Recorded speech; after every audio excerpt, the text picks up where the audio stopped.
हर बार की तरह इस बार भी गांव में दंगल होने जा रहा है, लेकिन इस दंगल में एक शर्त होती है जो हर बार रहती है। वो ये कि जो हारेगा उसे 3 दिन तक गांव के बीचों बीच बंद कर रखा जाएगा। इस दंगल में किसान की गाय लड़ाई करने आई है। पिछले साल के दंगल में सबसे पहले ब्लैक बुल लड़ाई करने आया था। वो बहुत ताकतवर था।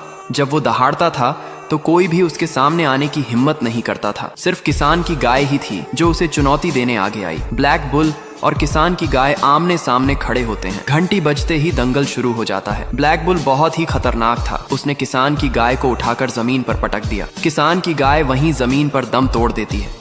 लेकिन उसी भीड़ में गाय का बछड़ा, जिसका नाम वीरू था, वो सब कुछ अपनी आंखों से देख रहा था। वो अपनी माँ के पास आकर बोला, माँ, मैं कसम खाता हूँ, मैं तुम्हारा बदला ब्लैक बुल से जरूर लूंगा। इसके बाद वीरू जंगल की ओर चला गया। वो वहाँ रोज अपनी माँ को याद करता और बदला लेने की ठान लेता। वो रोज 100 किलो फल खाता, खेतों में जाकर 1000 एकड़ जमीन अकेले जोत डालता। कुछ ही दिनों में वीरू का शरीर एक बॉडी बिल्डर जैसा बन गया। पूरा साल बीत गया। फिर गांव में दिवाली की खुशी में एक बार फिर दंगल रखा गया। वीरू पिछले 1 साल से अपनी माँ का बदला लेने को बेताब था। फिर से वही ब्लैक बुल रिंग में दहाड़ रहा था। उसके डर से कोई भी उसके सामने आने की हिम्मत नहीं कर पा रहा था।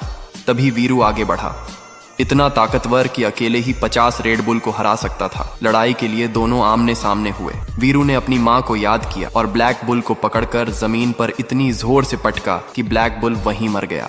इसके बाद वीरू चिल्लाया, कोई भी अपनी माँ से प्यार नहीं करता। अगर करता है तो माँ के लिए लाइक और सब्सक्राइब जरूर करे।